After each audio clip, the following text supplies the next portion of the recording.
इसीलिए बुखारी शरीफ की पहली हदीस है, जाओ मेरे नौजवान साथियों, बुखारी की पहली हदीस आपको सुनाने जा रहा हूं। बुखारी की पहली हदीस जरूर याद कर लेना, कोई पूछे तो बता देना कि बुखारी शरीफ की पहली हदीस है।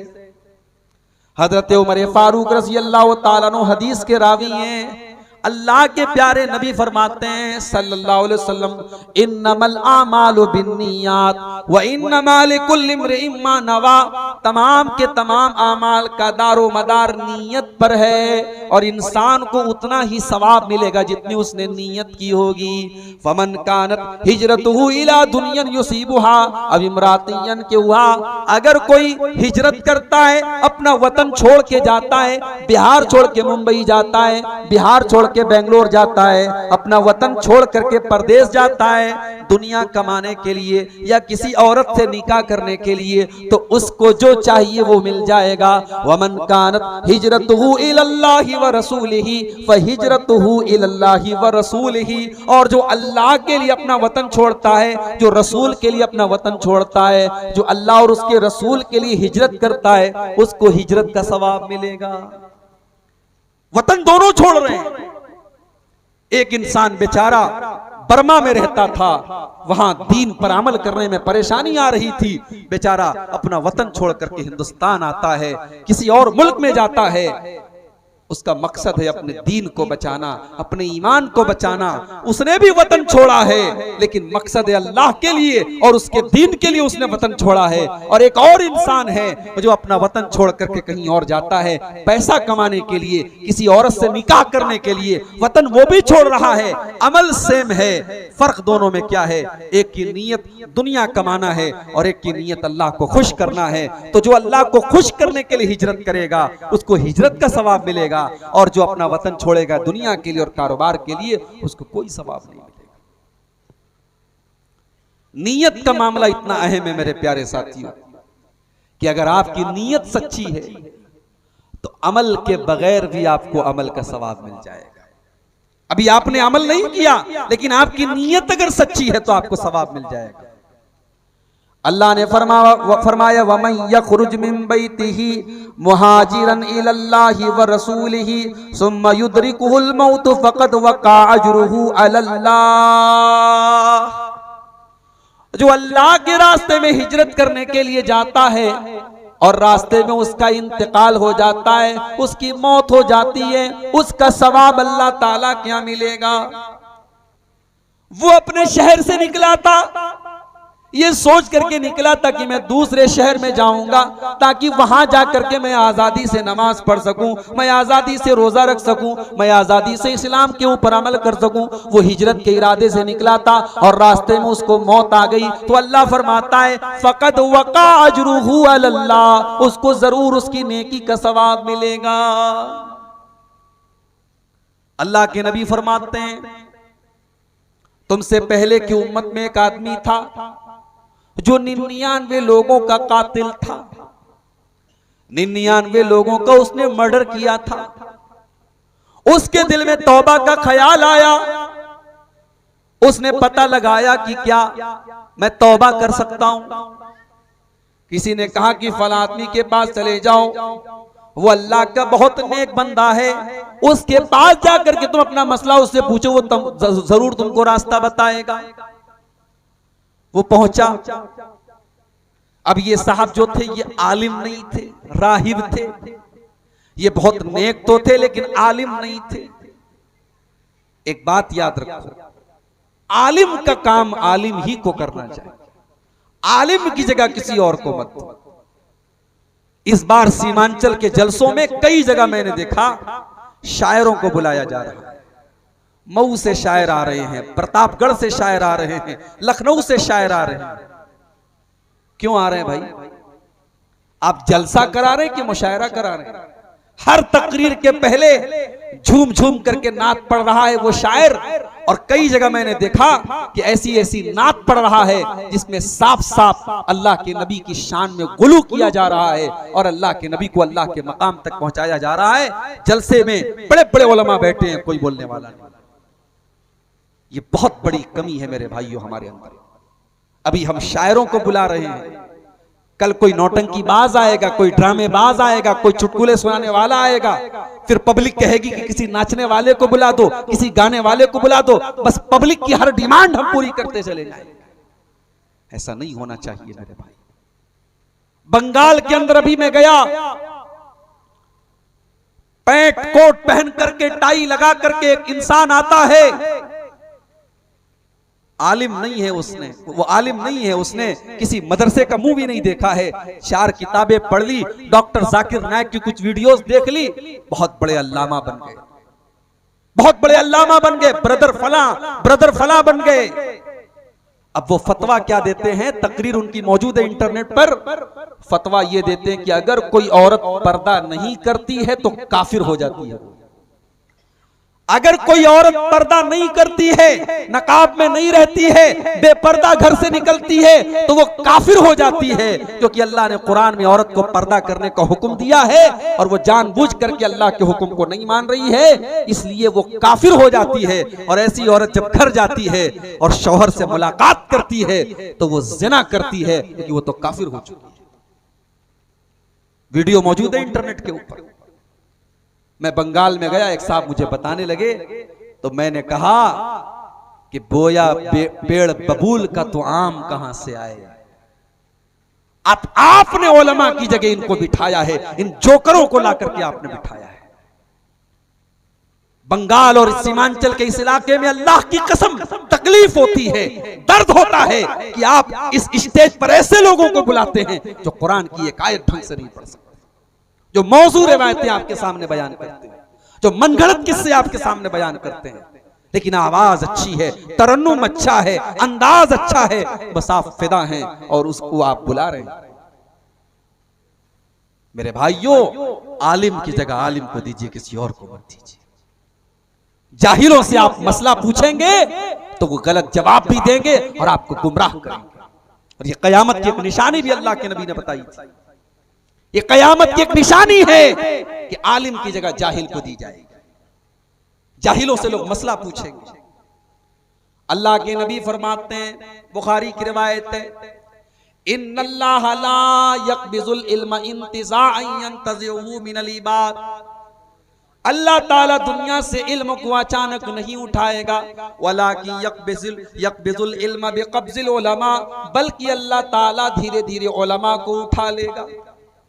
अभी तो अल्लाह का शुक्र अदा करो, अभी उलमा मौजूद हैं। ये अलग बात है कि धीरे धीरे उलमा की जगह जाहिलों को दी जा रही है, मगर अभी भी बहुत सारे उलमा मौजूद हैं। जो उलमा मौजूद है उनकी कदर करो मेरे प्यारे साथियों, क्योंकि वो जमाना करीब आ रहा है। अल्लाह के नबी फरमाते हैं कि धीरे धीरे उलमा दुनिया से चले जाएंगे, हत्ता इज़ा लम युबकी आलिमन, यहाँ तक कि जब कोई आलिम नहीं बचेगा, इत्तखज़न नासु रुऊसन जुहाला, लोग जाहिलों को अपना सरदार बना लेंगे, लोग जाहिलों को मुफ्ती बना लेंगे, लोग जाहिलों को माइक पर बुला करके तकरीर करवाएंगे, लोग जाहिलों से मसला पूछेंगे। फज़ल्लू फ़अफ़्तऊ बिग़ैरि इल्मिन फ़ज़ल्लू वअज़ल्लू, और जाहिल जब फतवा देगा तो खुद भी गुमराह होगा और दूसरों को भी गुमराह करेगा। आलिम का काम आलिम ही कर सकता है, जाहिल को उसकी जगह मत दीजिए। 99 लोगों का उसने मर्डर किया, तौबा करना चाहता है, वो पहुंचा लेकिन आलिम के पास नहीं पहुंचा, राहिब के पास पहुंचा। राहिब किसको कहते हैं? जो बहुत नेक हो, बहुत अल्लाह वाला हो, लेकिन आलिम ना हो। वो नेक तो था, वो अल्लाह वाला तो था, वो इबादत गुजार तो था, लेकिन आलिम नहीं था। इसने कहा भाई साहब मैंने 99 लोगों का मर्डर किया है, फहल्ली मिन तौबा, मैं तौबा करना चाहता हूं, क्या मेरी तौबा अल्लाह ताला क्या कबूल हो जाएगी? उसने कहा रे भाग जा यहां से, तू 99 लोगों का कत्ल करके आया है और तू किस मुंह से तौबा करने आया है? तेरी कोई तौबा वबा कबूल नहीं होगी, तू भाग जा यहां से, तू सीधे जहन्नम में जाएगा। उसने कहा अच्छा मेरी तौबा कबूल नहीं होगी, कोई बात नहीं, जब तौबा कबूल नहीं होगी तो जैसे 99 कत्ल किया है कत्ल और कर देता हूं, तो तलवार निकाली और उसको भी कत्ल कर दिया। 100 कत्ल कर दिए उसने। फिर एक दिन उसके दिल में एहसास आया कि यार मैं बहुत गलत काम कर रहा हूं, तौबा करना चाहिए। फिर पता लगाया तौबा करना चाहता हूं, क्या करूं? किसी ने कहा फला के पास चले जाओ, वो तुमको सही मशवरा देगा, सही एडवाइस देगा। अब ये जिसके पास पहुंचा तो हदीस के अल्फाज है, वो आलिम था। आलिम के पास पहुंचा और उससे जाकर के कहने लगा इन्नी कतल तो मिअत नफ्सिन, मैंने 100 लोगों का कत्ल किया है, फहल्ली मिन तौबा, क्या मैं तौबा कर सकता हूं? वो आलिम था। आलिम ने सही जवाब दिया। आलिम ने कहा मन यहूलु बैनक व बैन रब्बिका, ऐ मेरे भाई अगर तू तौबा करना चाहता है तो कौन तेरे और तेरे रब के बीच में रुकावट बन सकता है? अगर तू तौबा करना चाहता है तो तौबा का दरवाजा तो तेरे लिए खुला है, कौन तेरे और तेरी तौबा के बीच में रुकावट बन सकता है? तू तौबा कर ले, कोई बात नहीं, तू तौबा कर ले, तू सुधर जा, तू अपनी इस्लाह कर ले। मगर हां, अगर तू तौबा करना चाहता है तो तुझे ये गुनहगारों की बस्ती छोड़नी पड़ेगी, तुझे डाकुओं और चोरों का इलाका छोड़ करके अल्लाह के नेक बंदों के इलाके में जाना पड़ेगा। पता ये भी चला, खरबूजा को देख के खरबूजे का रंग बदलता है। नकाब वाली लड़की भी जब बेनकाब लड़कियों के बीच में आती है तो वो भी बेनकाब हो जाती है। जब हराम खोरों के बीच में कोई सही आदमी आता है वो भी हराम खोर हो जाता है। इलाके का असर पड़ता है, माहौल का असर पड़ता है। इसलिए अगर अपनी इस्लाह करना चाहते हो तो अच्छे माहौल में चले जाओ, या तो माहौल की इस्लाह करो या माहौल को छोड़ के चले जाओ। उसने कहा तुम्हें तौबा करना है तो तुम्हें इस बुरे लोगों की बस्ती को छोड़ करके जाना पड़ेगा। अब हदीस के अल्फाज हैं, 100 लोगों का कातिल था, डाकू था, अभी अपनी बस्ती को छोड़ करके नेक लोगों की बस्ती में जाने लगा। रास्ते में अभी आधा रास्ता उसने तय किया है कि मौत का फरिश्ता आ गया। मौत का फरिश्ता, मौत का फरिश्ता पूछ करके नहीं आता है कि थोड़ा सा आपको आधा घंटा का टाइम और दे दिया जाना है। मौत तो अपने टाइम पर आती है। हो सकता है आप मोबाइल पर कोई गंदी चीज देख रहे हो, मौत आ जाए। हो सकता है शराब के नशे में मौत आ जाए। हो सकता है अल्लाह की बारगाह में सजदा करते हुए मौत आ जाए। मौत तो अपने टाइम पर आती है। हम लोग बोलते हैं ना अचानक मर गया, बाइक से जा रहा था अचानक एक्सीडेंट हो गया। हमें लगता है कि अचानक एक्सीडेंट हो गया, मगर उसकी मौत उसी एक्सीडेंट से लिखी थी। वो अचानक नहीं मरा है, वो अपने टाइम पर मरा है।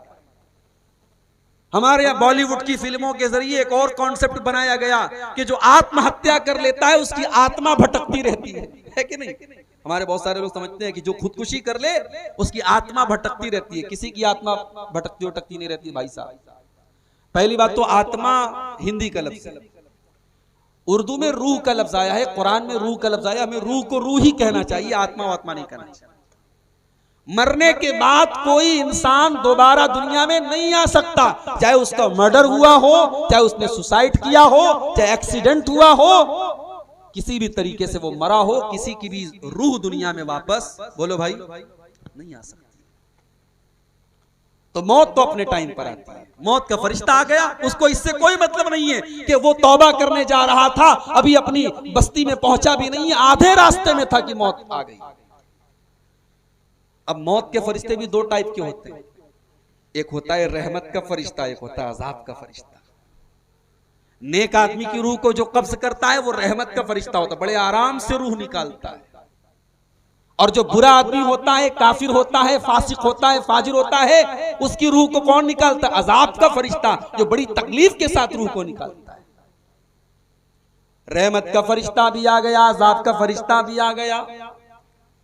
दोनों आपस में लड़ने लगे। रहमत का फरिश्ता कहने लगा ये तौबा के इरादे से जा रहा था, ये तौबा कर चुका था, ये अल्लाह के नेक बंदों की बस्ती में जा रहा था, इसलिए इसकी रूह को मैं निकालूंगा, इसको मैं लेके जाऊंगा। अजाब का फरिश्ता कहने लगा ये 100 लोगों का कातिल था, ये चोर था, ये डाकू था, इसकी रूह को मैं लेकर के जाऊंगा। दोनों आपस में लड़ने लगे। अल्लाह ने एक तीसरे फरिश्ते को इंसान की शक्ल में भेजा। अच्छा, तीसरा फरिश्ता इंसान की शक्ल में आया, ये उन दोनों फरिश्तों को पता नहीं चला। इससे पता ये चला कि फरिश्ते भी आलिमुल गैब नहीं होते हैं, फरिश्तों को उतना ही पता होता है जितना अल्लाह ने उनको बताया।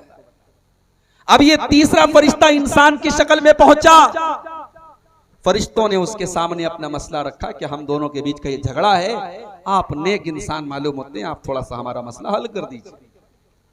उसने कहा एक काम करो, तुम तो फरिश्ते हो, तुम्हारे लिए कोई मसला नहीं है, तुम एक काम करो, रास्ते को नाप लो। ये जहां से चल करके आया था उस रास्ते को भी नाप लो, और जहां ये चल के जा रहा था उस रास्ते को भी तुम नाप लो, और ये देख लो कि ये नेक लोगों की बस्ती से ज्यादा करीब है या बुरे लोगों की बस्ती से ज्यादा करीब है। अगर ये नेक लोगों की बस्ती से करीब है तो रहमत का फरिश्ता इसको लेकर के जाएगा, और बुरे लोगों की बस्ती से करीब है तो अजाब का फरिश्ता लेकर के जाएगा।